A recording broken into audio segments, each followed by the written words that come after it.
மேர்வின் செல்வா குற்றப்புலனாய்வு பிரிவினரால் கைது. ராணுவத்திலிருந்து தப்பியோடிய நூற்றுக்கணக்கானோர் கைது. மித்தனிய கொலை சிக்கிய கொலையாளி. யானுசாறு தேரருக்கு எதிரான வழக்கு நீதிமன்றம் பிறப்பித்துள்ள உத்தரவு. ஜனாதிபதியை சந்தித்து கலந்துரையாடிய மின்சார சபை அதிகாரிகள். வானிலையில் நிகழவுள்ள மாற்றங்கள். வளிமண்டலவியல் திணைக்களத்தின் அறிவிப்பு. இலங்கை தொடர்பான புதிய திட்டங்கள். ஜனாதிபதி வழங்கியுள்ள அறிவுறுத்தல். யோசிதவின் பாட்டியின் நினைவாற்றல் தொடர்பில் வெளியான தகவல். முன்னாள் அமைச்சர் மேர்வின் சில்வா குற்றப்புலனாய்வு பிரிவினரால் நேற்று கைது செய்யப்பட்டுள்ளார். கிரிபத்கொட பகுதியில் நடந்த ஒரு சம்பவம் தொடர்பாக குறித்த கைது இடம்பெற்றுள்ளதாக தெரிவிக்கப்படுகின்றது. இலங்கை ராணுவத்தில் இருந்து தப்பியோடிய 679 பேர் கைது செய்யப்பட்டுள்ளதாக பாதுகாப்பு அமைச்சின் தகவல்கள் தெரிவிக்கின்றன. கடந்த காலத்தில் ராணுவத்தில் இருந்து தப்பியோடும் நபர்களின் எண்ணிக்கை அதிகரித்து வருகின்றது. இந்நிலையில் கடந்த ஜனவரி தொடக்கம் ராணுவத்தில் தப்பியோடுகின்றவர்களை தேடி கைது செய்யும் நடவடிக்கையொன்றை பாதுகாப்பு அமைச்சு மேற்கொண்டுள்ளது. அதன் அடிப்படையில் கடந்த ஜனவரி 1 தொடக்கம் இதுவரையான காலப்பகுதிகள் 679 பேர் போலீசாரினால் கைது செய்யப்பட்டுள்ளதாக அறிவிக்கப்பட்டுள்ளது.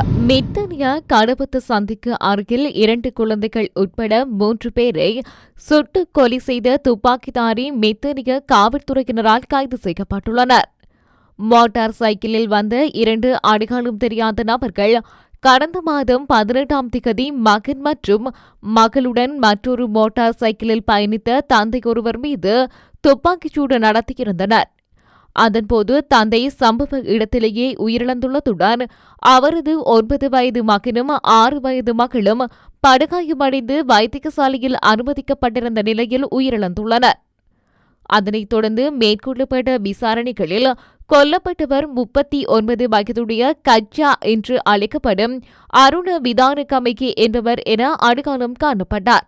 அத்தோடு அவர் கொல்லப்பட்ட போது கப்பம் கோருதல் மற்றும் பிற குற்றவியல் குற்றச்சாட்டுகளை எதிர்கொண்டிருந்ததாக காவல்துறையினர் தெரிவித்திருந்தது. இந்த நிலையில் குறித்த நபர் உட்பட அவரது பிள்ளைகளை கொலை செய்த துப்பாக்கிதாரி தப்பிச் சென்றிருந்த நிலையில் இன்று மெத்தனிய காவல்துறையினரால் கைது செய்யப்பட்டார். பொதுபல சேனாவின் பொதுச் செயலாளர் ஞானசார தேரருக்கு எதிரான வழக்கில் சட்டமா அதிபர் ஆலோசனையை எதிர்பார்த்திருப்பதாக கொழும்பு கோட்டை நீதவான் நீதிமன்றம் அறிவித்துள்ளது.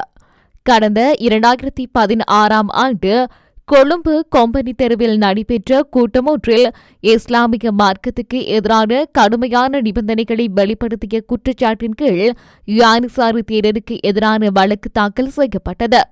இதுகுறித்த வழக்கு நேற்று கொழும்பு கோட்டை நீதவான் நீதிமன்றத்தில் விசாரணைக்கு எடுத்துக் கொள்ளப்பட்டது. இதன்போது யானிசார தேரர் நீதிமன்றத்தில் முன்னிலையாகி இருந்த நிலையில் கொம்பனி தெரு போலீசார் வழக்கை நெறிப்படுத்தியிருந்தனர். இந்த நிலையில் குறித்த வழக்கு தொடர்பில் சட்டமா அதிபரின் ஆலோசனையை எதிர்பார்த்துள்ளதாக கோட்டை நீதவான் லங்கா நிலுபுலி அறிவித்துள்ளார். வழக்கின் அடுத்த தவணை விசாரணை எதிர்வரும் செப்டம்பர் 3 வரை ஒத்திவைக்கப்பட்டுள்ளது. ஜனாதிபதி அனுரகுமார திசாநாயக்க மற்றும் மின்சார சபையின் அதிகாரிகளுக்கு இடையில் கலந்துரையாடல் ஒன்று இடம்பெற்றுள்ளது. குறித்த கலந்துரையாடலானது நேற்று ஜனாதிபதி அலுவலகத்தில் நடைபெற்றுள்ளது. இதன்போது எரிசக்தி துறையில் நிலையான மற்றும் நீண்டகால வேலை திட்டங்கள் தொடர்பில் கலந்துரையாடப்பட்டுள்ளது. அத்தோடு எரிசக்தி பாதுகாப்பு தொடர்பில் கலந்துரையாடப்பட்டதுடன் தொடர்ச்சியான எரிசக்தி விநியோகம் மற்றும் எரிசக்தி துறைக்கு அமைவாக தற்போதைய எதிர்பார்ப்பு நிலைமைகள் தொடர்பிலும் ஜனாதிபதி கவனம் செலுத்தினார். இந்த கலந்துரையாடலில் எரிசக்தி அமைச்சர் குமார ஜெயக்கொடி, எரிசக்தி அமைச்சின் செயலாளர் பேராசிரியர் KDM உதயங்க கேமபால, நிதி அமைச்சின் செயலாளர் மகிந்த ஸ்ரீவர்த்தன உள்ளிட்டவர்களுடன் மின்சார சபையின் தலைவர் கலாநிதி திலக் சியம்பலாபிட்டிக உள்ளிட்ட மின்சார சபையின் அதிகாரிகள் பலரும் கலந்து கொண்டனர். காலநிலை மாற்றம் குறித்து வளிமண்டலவியல் திணைக்களம் அறிக்கை ஒன்றை வெளியிட்டுள்ளது. எதிர்வரும் 9/3/2025 முதல் 14/3/2025 வரை வடக்கு மற்றும் கிழக்கு மாகாணங்களின் பல பகுதிகளுக்கும் மிதமானது முதல் கனமானது வரை மழை பெய்ய வாய்ப்புள்ளது என்று தெரிவிக்கப்பட்டுள்ளது. இதேவேளை காலி, மாத்தறை, களுத்துறை மற்றும் ரத்தினபுரி மாவட்டங்களின் சில இடங்களில் மாலையில் அல்லது இரவில் சிறிதளவு மழை பெய்யக்கூடிய சாத்தியம் காணப்படுவதாக வளிமண்டலவியல் திணைக்களம் எதிர்ப்பு கூறியுள்ளது. மேல் சப்ரகமுவ, மத்திய, வடமேல் மற்றும் வடமத்திய மாகாணங்களிலும் காலி மற்றும் மாத்தறை மாவட்டங்களிலும் சில இடங்களில் காலை வேளையில் பனிமூட்டமான நிலை காணப்படக்கூடும் என அந்த திணைக்களம் மேலும் தெரிவித்துள்ளது. நாட்டின் ஏனைய பிரதேசங்களில் பிரதானமாக சீரான வானிலை நிலவும் என எதிர்பார்க்கப்படுவதாக அந்த திணைக்களம் வெளியிட்டுள்ள வானிலை முன்னறிவிப்பில் குறிப்பிடப்பட்டுள்ளது.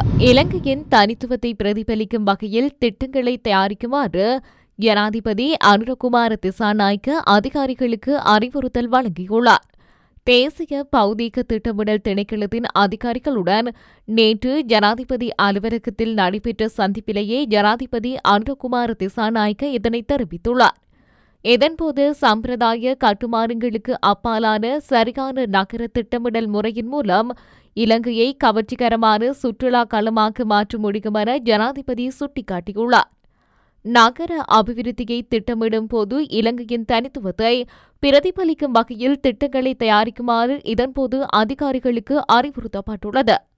இதேவேளை அபிவிருத்தி செயற்பாடுகளின் போது கிராமிய கலாசாரம் மற்றும் மக்கள் வாழ்வியலின் தனித்துவத்தை பாதுகாக்க வேண்டியதன் முக்கியத்துவத்தையும் ஜனாதிபதி வலியுறுத்தியுள்ளார்.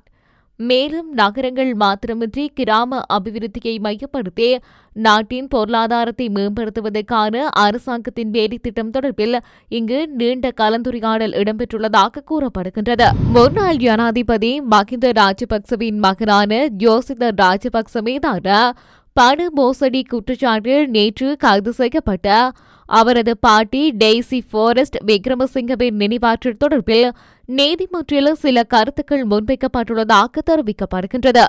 ரூபாய் 59 மில்லியனுக்கும் அதிகமான நிலையான வைப்புத் தொகை கண்டுபிடிக்கப்பட்டமை மற்றும் அந்த வங்கிக் கணக்கு யோசித மற்றும் அவரது பாட்டி டெய்சி ஃபாரஸ்ட் விக்ரமசிங்க ஆகியோரின் பெயர்களில் பராமரிக்கப்பட்டமை தொடர்பில் குறித்த வழக்கு பதிவு செய்யப்பட்டு விசாரணைகள் முன்னெடுக்கப்பட்டன.